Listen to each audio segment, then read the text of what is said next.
hailed as a conquering hero because you got back in time. Hello, Senator Wyden. Not sure if you remember me. The last time we saw each other was when I was speaking at a rally with you to save us from the repeal and replace. I know, and that was eloquent. Yeah, thank you. All right, thank you. I'm really grateful that Oregonians continue to support healthcare and that we still have Medicaid coverage for those who are struggling the most. Yeah, please clap for that. It was only after I got government health care that I was able to turn my life around. In fact, it saved my life.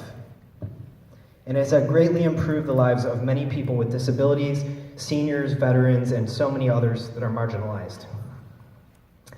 I am on the Medicare Advantage plan, as well as Medicaid, and just so I can be clear and everybody else can, you're dual eligible. You're on Medicare and Medicaid? Yep. Good. Yep, and for folks in the room that don't, it's so complicated, as the senator was saying.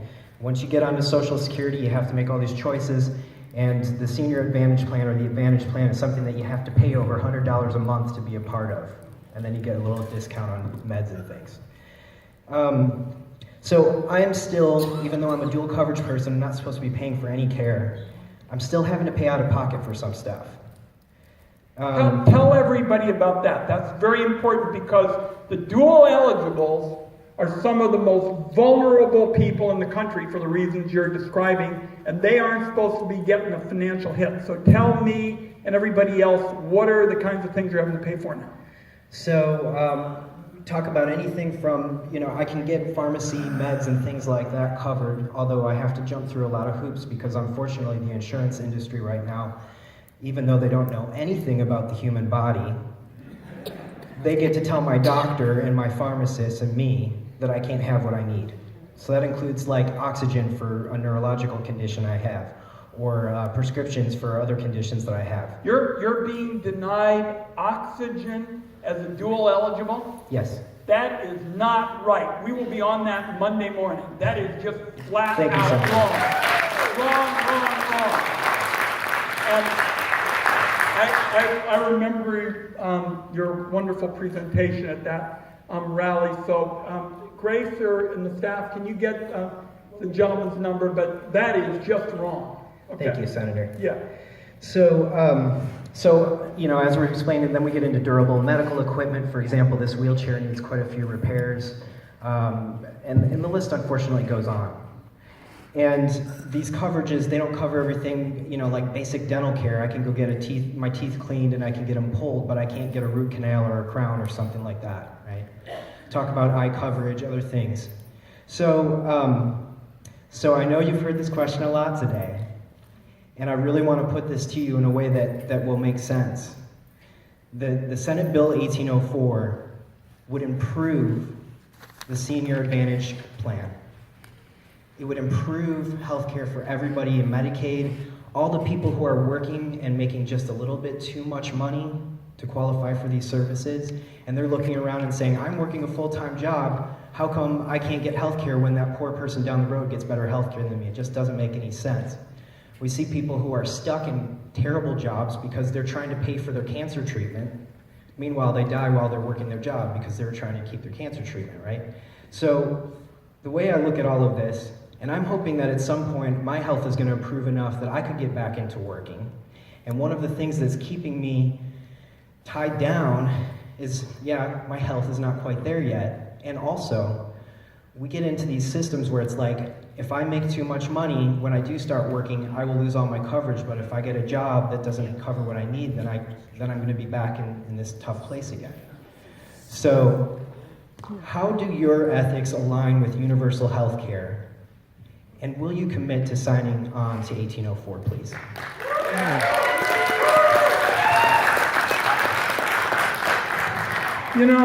A big part of politics is not just saying something, but the deeds. So you said, will you commit to universal coverage? Not only will I do it prospectively, I've done it. I introduced a bill called the Healthy Americans Act. 7 Democrats, 7 Republicans, 100% universal coverage. Basically said if you weren't on Medicare or in the military, you would get coverage like your member of Congress. So yours is a terrific question, and you wanted to know about my ethics and my ethics with respect to universal coverage, and I would just say to somebody I admire, because I remember listening to you on the stage, and I said, that's one powerful voice for justice. I don't just talk about it. I did it. You can go home and go online and Google Healthy Americans Act, and you will see my universal coverage bill that said if you aren't on Medicare, you aren't in the military, you would get coverage like your congressperson. That's number one. Number two, why I felt so strongly about that oxygen issue. You know, that's not some abstract thing. That's life and death for you and others. And I think you probably know that the Republicans want to take that away too. They would like, through something called the Graham-Cassidy bill, they would like to turn the Medicaid guarantee into a block grant. Folks, we're not making this stuff up. You can Google Graham-Cassidy and you can see what we're dealing with in terms of Medicaid.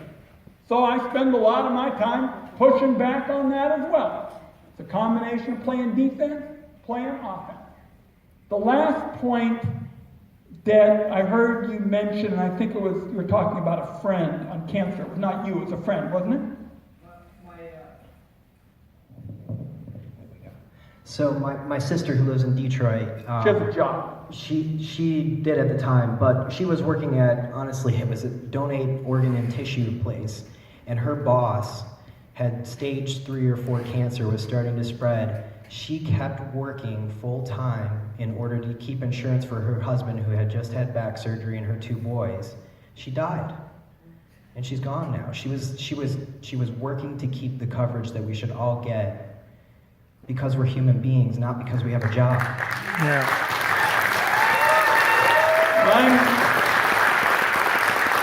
I am in total agreement with that, and let's just kind of walk through what the law is, because I think that's, again, a very important point. Part of my Healthy Americans Act, which ended up getting into the Affordable Care Act, was airtight, loophole-free protection for those with a pre-existing condition. So what that meant was, for the first time, and it's why we ought to sort this out when we talk, later, but for the first time, it meant that people were no longer locked into their job.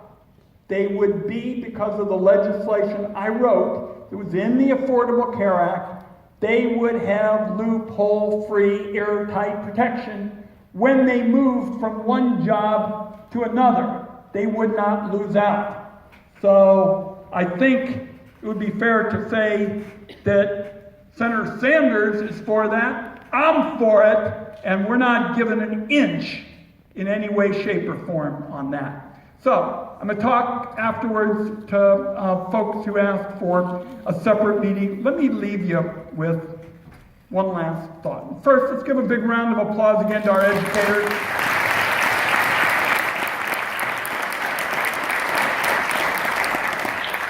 We've been at it for whatever it is, 90 minutes. My own view is there has not been a bad question in the House. Not a one bad question in the House. This is what democracy is supposed to be about, folks. And I guarantee you, in most of the United States, this is not what is going on in most communities. This is not what happens. to have an open to everybody town hall meeting. And around the world, this isn't what goes on. Because if anybody shows up and disagrees, you probably never hear from them again. But what I hope you'll do is go home and say, and maybe you disagree with me about one subject, or maybe you disagree with me about two subjects, or maybe you say Ron doesn't know anything about anything. I hope you'll go home and say, this is what the founding fathers wanted it to look like. This is what they wanted. You all on a cold winter afternoon came out to educate me. I think you got a sense of some of the ways I'm going about tackling all these issues. I don't have all the answers, not by a long shot, but as long as I have the honor to represent you in the United States Senate, this is the way we'll do it. Thanks, everybody.